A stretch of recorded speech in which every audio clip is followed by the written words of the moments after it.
నేను చెప్తున్నటువంటి వాక్యము ఒక సృష్టిని గురించి చెప్తున్నాను. సృష్టిని ఎవరు తయారు చేశారు, సృష్టి ఎలా కలిగింది, సృష్టిని ఏ విధంగా దేవుడు చేసాడని అనేక వాక్యాలలో మనము ఆ కలిపి నేర్చుకుంటున్నాం. ఎందుకంటే కొన్ని విషయాలు ఈనాటి నేర్చుకోవడం అనేది మన జీవితానికి ఎంతగానో అవసరమైందని మనకెంతగానో తోడ్పడుతుంది. మనం కొన్ని సందర్భాలలో మనము బలహీనమైపోతాం. కొన్ని సందర్భంలో మనల్ని మనం మర్చిపోయినట్లుంటాం. మనకొకరు సహాయం చేసేవారు ఉన్నారు, మనకొకరు తోడున్న వారు ఉన్నారు, ఒకరు మనం నడిపించేవారు ఉన్నారు, మనం కృంగినప్పుడు లేవనెత్తేవారు ఉన్నారు, మన దుఃఖ సమయంలో మన బలహీన సమయంలో బలపరిచేవారు ఉన్నారు. ఆయన ఆధారభూతుడు, ఆయన ఆధారితం లేనటువంటి దేవుడు మనకున్నాడన్న సత్యం ఎవరు మర్చిపోవాలి. చాలా సందర్భాలలో నేను కూడా ఆ దేవుని బట్టి నేను దుఃఖిస్తాను, దేవుని బట్టి నేను ఎంతగానో దేవుని పొగుడుతాను, గౌరవిస్తాను. బిడ్డలారా, మనము మన సమయాలలో, మన దుఃఖ సమయాలలో, మన కష్ట సమయాలలో ఎవరు మనకు తోడు పడలేరు, కానీ మన దేవుడు మనకు తోడు ఉంటాడని మనం ఎవరు మర్చిపోవద్దు అనేది నేను తెలియపరుస్తున్నాను. వాక్యంతో మనం ముందుకు సాగుదాము. ఈ వాక్యం నేను సృష్టి గురించి చెప్తున్నా కాబట్టి కొన్ని సందర్భాలలో వాక్యము అక్కడెక్కడ విన్నటువంటి వాక్యం కూడా అనిపిస్తుంది. కొన్ని మర్మాలతో కూడినటువంటి మాటలు కూడా ఉన్నాయి. ఇక్కడ యోహాను సువార్త 1వ అధ్యాయం 1వ వచనంలో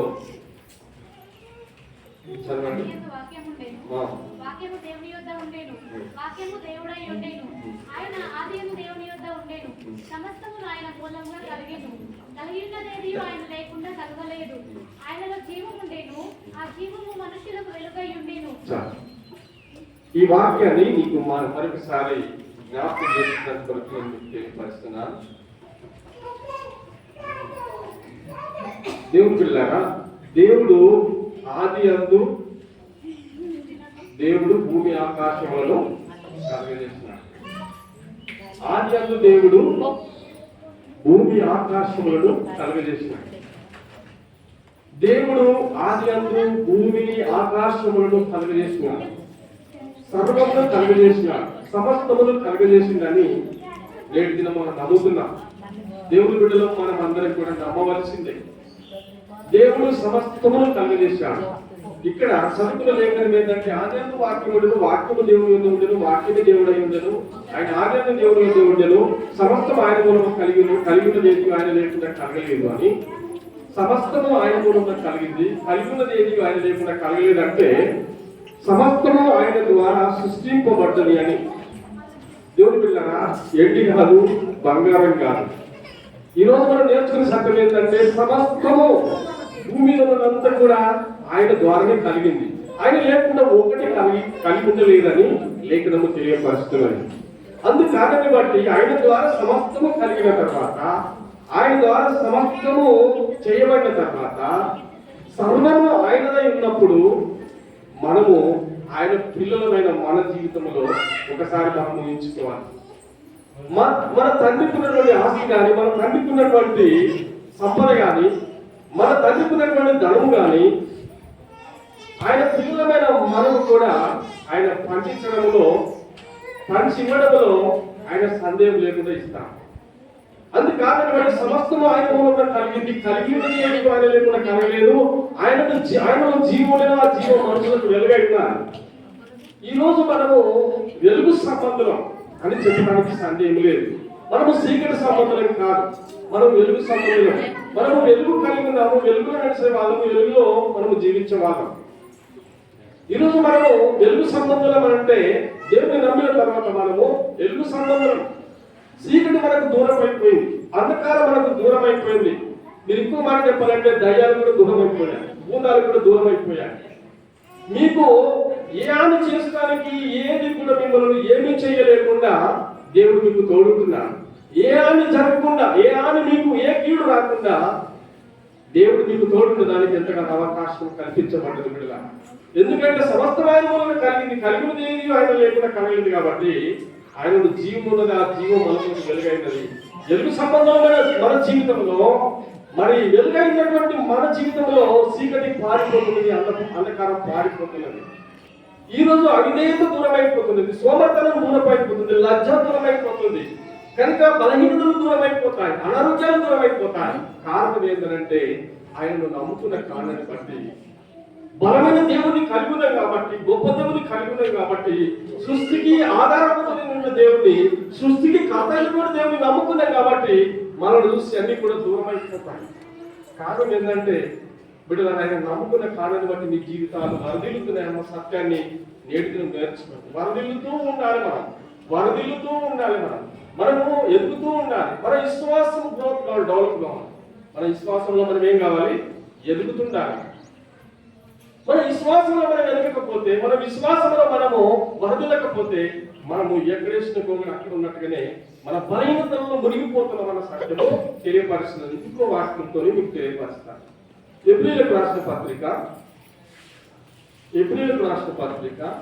మొదటి అధ్యాయము మొదటి నుంచి 2-3 వచనాలు.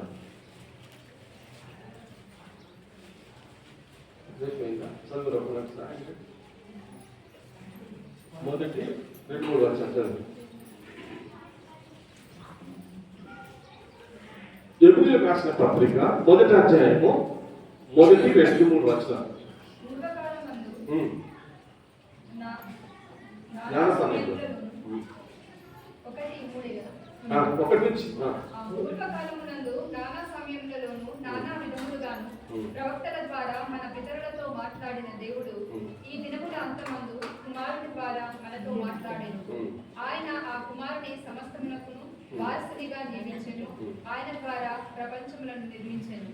ఆయన దేవుని మహిమ యొక్క తేజస్సును, ఆయన తత్వము యొక్క మూర్తి మంత్రమునై ఉండి తన మహత్తు గల మాట చేత సమస్తమును నిర్వహించుచు పాపముల విషయములలో శుద్ధీకరణము తానే చేసి దేవదూతల కంటే ఎంత శ్రేష్టమైన నామము పొందెనో వారి కంటే అంత శ్రేష్ఠుడై ఉన్నత లోకమందు మహామహుడకు దేవుని కుడిపార్శ్వమున కూర్చుండెను.